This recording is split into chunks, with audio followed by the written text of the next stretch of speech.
মই বৰ্তমান দেশ আৰু ৰাজ্যৰ পৰিস্থিতিত আজি নিৰ্দলীয় হিচাপে অৱতীৰ্ণ কৰিব লগা হৈছে। কাৰণ মই প্ৰতিটো ৰাজনৈতিক দলে তেওঁলোকৰ চলা সলাইছে, প্ৰতিটো ৰাজনৈতিক দলে জনসাধাৰণক খালি প্ৰবঞ্চনা কৰিছে। আজি ডক্টৰ হিমন্ত বিশ্ব শৰ্মাই যি মিটিঙতে গৈছে তাতেই কৈছে যে নিৰ্বাচনৰ পিছত মই মিয়া মুছলমানৰ কামিহাল হম। দুৰ্ভাগ্যজনক কথা। আজি আমি অসমীয়া, মই হিন্দু নহয়, মই মুছলমান নহয়, আমি স্বাভিমানী অসমীয়া।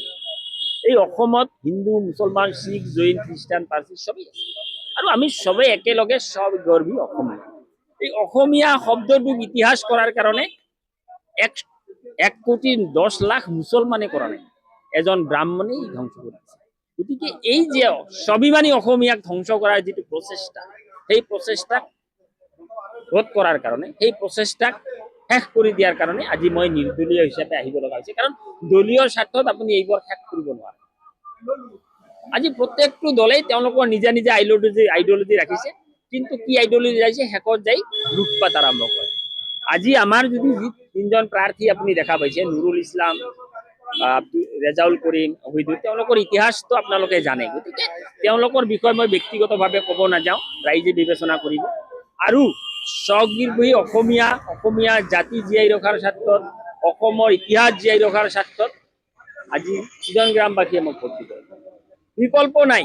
যদি বিকল্প কৰে, নিৰ্বাচনৰ পাছত হয়তো হিমন্ত বিশ্ব শৰ্মাই যি কৈছে মুখেদি যদি কৰে, তেনেহলে আমি কৃষ্টি থাকিব নোৱাৰিম। গতিকে মই হিমন্ত বিশ্ব শৰ্মা বামুণ আৰু মই জাতিত তেওঁ যি আছে তাত কৰি আমাৰ বেছি অৰিহণা আছে। গতিকে আমি ইতিহাস তেওঁলোকে নাজানে, নপঢ়ে, গতিকে তেওঁলোকে যি পাইছে তাকে কৈছে। কিন্তু মই কৈছো যে যদিহে চিজনগ্ৰাম সমষ্টিবাসীয়ে মোক নিৰ্বাচন কৰে, চিজনগ্ৰাম সমষ্টি বহুত দূৰৰ কথা, অসমতে সি এটা 1 ইঞ্চি মাটি উচ্ছেদ কৰিব নোৱাৰে। এতিয়া মই প্ৰতীক চিন লৈছো বেট, ক্ৰিকেট বেট। ক্ৰিকেট বেটটো আপুনি জানে, যদি একেলগে ক্ৰিকেট বেট লগত লৈ যাম, কথা শুনিলে ভালে কথা, নুশুনিলে মাথা। চিজন গ্ৰামবাসীক এটাই আহ্বান যে স্বগৰ্বী অসমীয়া হিচাপে আমি জীয়াই থকাৰ স্বাৰ্থত, অসমীয়া হিচাপে স্বগৌৰৱে অসমৰ ভূমিত জীয়াই থকাৰ স্বাৰ্থত মোক ভোট দিব।